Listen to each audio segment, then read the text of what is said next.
আসসালামু আলাইকুম। নেপালে হঠাৎ বন্যায় শত শত মানুষ নিখোঁজ। ভিডিওটা একটু দেখুন।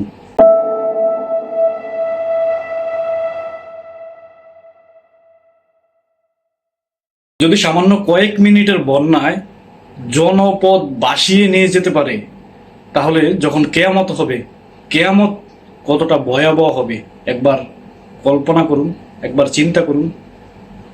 আর আমরা অহংকার, দাম্ভিকতা, ক্ষমতার বল এগুলা পেয়ে আমরা কত কিছুই না করি। মনে করি আমরা আমরা যদি সামান্য একটু ক্ষমতার অধিকারী হই, আমাদের সামান্য যদি কিছু টাকা পয়সা হয়, আমরা কতটা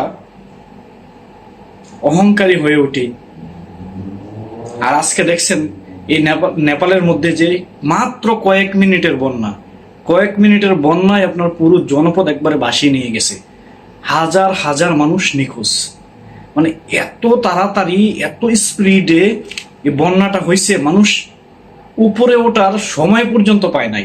মানে আমরা নর্মালি যে বন্যাগুলো দেখি, এটা তো আস্তে আস্তে পানি বাড়ে। এই বন্যাটা মানে মনে হয় বাতাসের যে গতি আছে, সে বাতাসের গতির মতোই বন্যাটা আসছে। এই যে যেখানে বন্যাটা হয়েছে, এখানে প্রায় বিদেশি 300 পর্যটক ছিল। তার পাশাপাশি নেপালের অধিবাসী তো, নেপালের জনগণ তো ওখানে ছিলই। ওখানে যারা স্থানীয় তারা ছিল। এমনকি কোনো কোনো ভবন, কোনো কোনো এলাকার ভবন আপনার পানির স্রোত এত তীব্র ছিল, এক জায়গার ভবন আরেক জায়গায় নিয়ে ফালাইছে। মানে এরকম অবস্থা পর্যন্ত হয়েছে। সামান্য এরকম একটা বন্যায় যদি এরকম অবস্থা হয়ে যায়, জনপদ, দেশ, যত জাতির মানুষের কিছুই করার থাকে না। আর কেয়ামত হলে মানুষ কি করবে? কেয়ামতটা কত ভয়াবহ হবে, এটা চিন্তা করে আমরা কি ভালো হতে পারি না? এটা চিন্তা করে কি আমরা অহংকার, দাম্ভিকতা আমাদের নিজেদের থেকে ফেলে দিতে পারি না দূরে?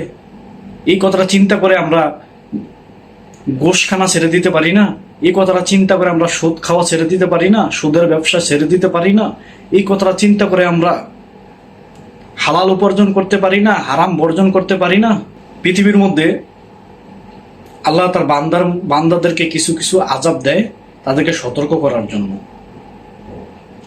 আমরা যদি এসব দেখে যদি সতর্ক না হই, আমরা যদি নিজেদেরকে না শুধরাই, তাহলে এই আমাদের দোষের কারণেই আমাদের উপরে আযাবগুলা নেমে আসে। আমরা শুক্রবার হলে মসজিদে যাই, মানে শত শত মানুষ মসজিদে। আর অন্যান্য দিনে বড় মসজিদ, সামনের কাতারও পুরোপুরি হয় না, এমনও মসজিদ আছে। তো আমরা, আমাদের উপরে আযাব আসবে না কেন? আর অনেক বলতে পারেন, ভাই এটা নেপালে বন্যা হয়েছে, আপনি আমাদের কথা বলতেছেন। আরে ভাই, কিছু কিছু অঞ্চলে এগুলো, এই আযাবগুলো দিয়ে অন্যান্য অঞ্চলের লোকজনদেরকে সতর্ক করে। নেপালটা কি এই পৃথিবীর বাইরে? এটা তো পৃথিবীর ভিতরেই রে। তো এই বিষয়গুলো থেকে আমাদের শিক্ষা নেওয়া উচিত। এই যে দেখলেন একটা মানে এত গতি পানির, মানে এরকম বন্যা আমি আমার চোখে মনে আমি কখনো দেখি না। মানে এত তাড়াতাড়ি সবকিছু একদম লন্ড বন্ড করে দেওয়া, মানে এখানের ভবন আরেক জায়গায় নিয়ে ফালানো, মানে এরকম আমি আমার ইয়েতে মানে আমি দেখি নাই। তবে আল্লাহ সবাইকে হেফাজত করুক। এখানে অনেকেই, প্রায় হাজার হাজার মানুষ নিখোঁজ হয়ে আছে ওখানে। এমনকি নেপালের স্থানীয়রাও, মানে ওখানে যারাই ছিল তাদেরকে একদম বাসিয়ে নিয়ে গেছে। মানুষ যে তাদের মানে একটা আশ্রয়স্থলে যাবে, এই সময়টুকু পর্যন্ত পায় নাই। আর যখন কিয়ামত হবে, তখন কতটা ভয়াবহ হবে। ইয়া নাফসি, ইয়া নাফসি। ভিডিওটা শেয়ার করে দিবেন, আর একটু পারলে সাবস্ক্রাইব করে দিবেন।